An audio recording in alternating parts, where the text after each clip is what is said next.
Toby's Story by Bruce Cameron. Chapter 2. The next morning I hurried over to examine that gap in the fence, ready to get out and run in the grass, and maybe visit the chickens again, or ignore that cat.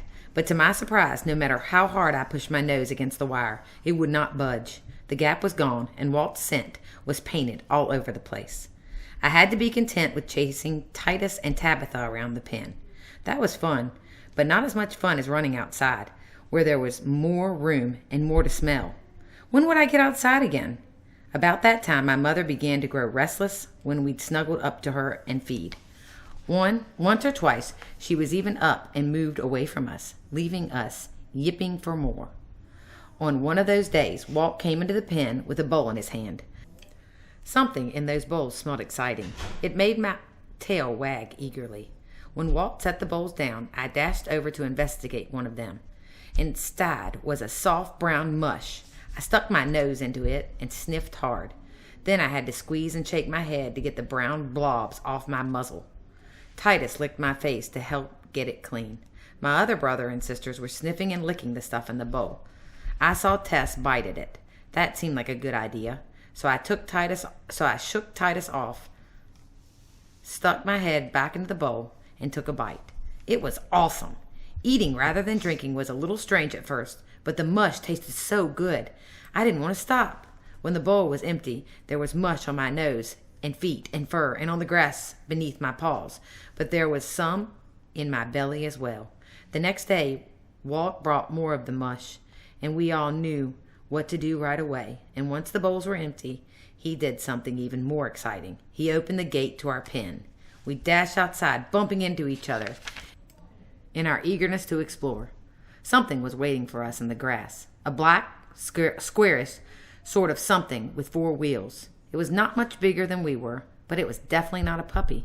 Later I learned that this kind of thing was called a car. Some cars were much bigger than others, just like some dogs were tiny and some are huge. This was one of the small ones. I approached it and sniffed it thoroughly. It had a very strange smell, one I didn't recognize. It was not dirt, or grass, or water, or fur, or anything that I had met before. "Ready to chase the car?" Walt called. I glanced at him.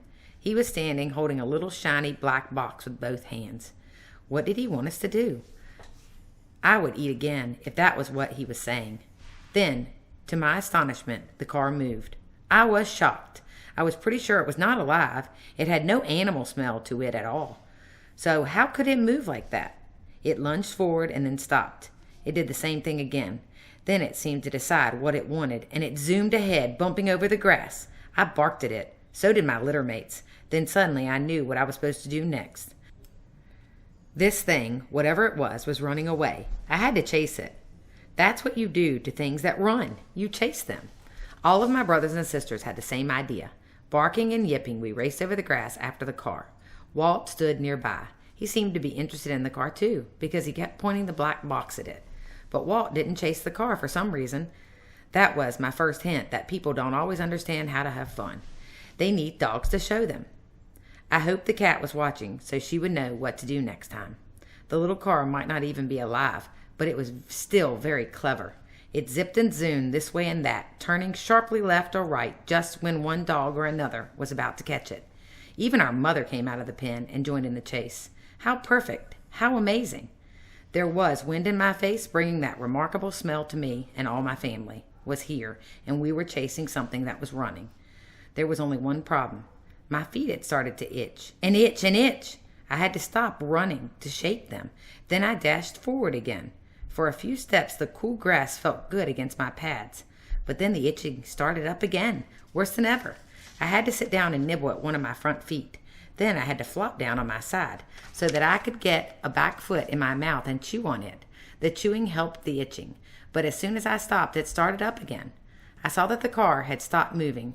Tamara and Timothy barked at it while Tess climbed on it and fell off. I would have liked to join them, but I was busy at the moment.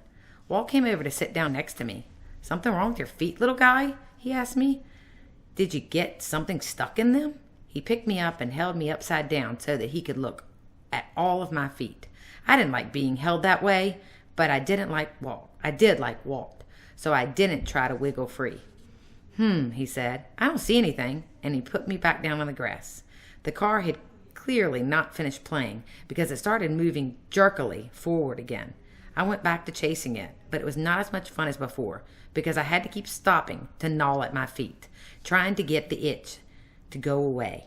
That night, I lay with my brothers and sisters, all warm and comfy together, but I couldn't sleep. Not for long. My feet itched so much that they burned. I kept squirming and waking up and even whimpering a little. I couldn't understand how my brothers and sisters slept so soundly. Didn't their feet itch too? Walt would often let us out of our pen after that. Titus and Timothy and Tess, Tamara and Tabitha were always happy to run over the soft grass and bark at the chickens and sometimes try to teach that car who was boss. It never learned. I wanted to run with them. I wanted to be the one to teach that car its manners or bite a falling leaf or chase down a butterfly. But I didn't always feel like it. My feet never stopped itching. Sometimes I could ignore it, but other times I couldn't, and I would have to lie down and chew on them to try to make things better.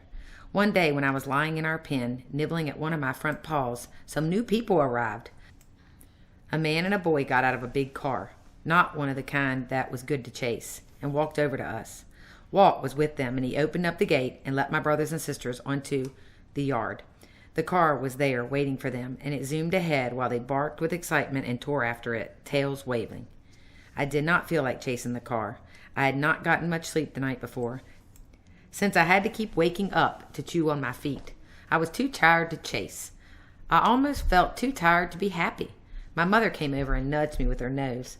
I could smell and feel her concern, and I licked her cheek, but it did not make my feet feel any better. "What's wrong with that one?" I heard the boy say. "I don't know," Walt said, and he sounded puzzled. "He's not sick as far as I can tell. He just doesn't seem all that lively." The man and the boy watched all my brothers and sisters chase the car. Tabitha stopped chasing and ran over to the boy to seize one of his shoelaces and wrestle with it.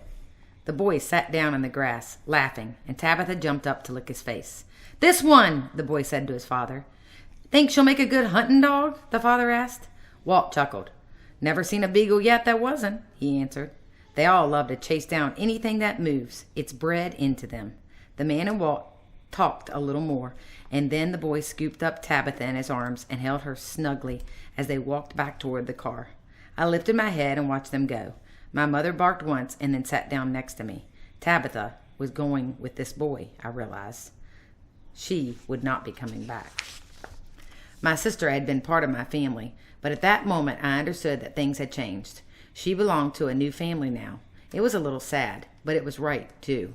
Dogs belong with human families. Human families needed dogs. I couldn't help wondering whether this new family would have wanted me if I'd have chased the car like Tabitha. The same thing happened again and again in the next few days. People drove up in big cars and watched as my brothers and sisters chased the little car through the grass. Sometimes I would leave the pen with them, but I didn't have the energy to chase the car. It felt better to lie in the shade and nibble on my feet when the itching got too bad. The new visitors talked with Walt. Lots of them mentioned hunting. Birds, they'd say. I need a good bird dog, or got to have one who can go after rabbits. Often they picked up a puppy and they'd leave. After a man and a woman had left with Tess, Walt came to sit next to me with a sigh. "I don't know what I'm going to do with you, Toby," he said, rubbing behind my ears. "You're a cute little guy for sure, but nobody around here is going to pay money for a beagle who doesn't want to hunt." Titus was next to go. Then Timothy left with a family who had 2 little girls, and finally Tamara vanished in the arms of a tall, gangly teenager. Walt waved goodbye to the boy who had taken Tamara, and then came up and put me back into the pen with my mother. "Toby boy," he said, and I could hear his sadness in his voice, "I can't even give you away for free. I'd hate to take you to a shelter, but this is a working ranch, you know. Everyone here has a job. I can't afford to keep an animal who doesn't do something useful." I knew he was sad, and I wished I could do something about it. I looked at my hands and then laid down in a patch of dirt with a sigh. I was tired. My mother came and nudged me with her nose. She walked a few steps away and then looked back at me. I thought she wanted me to do something.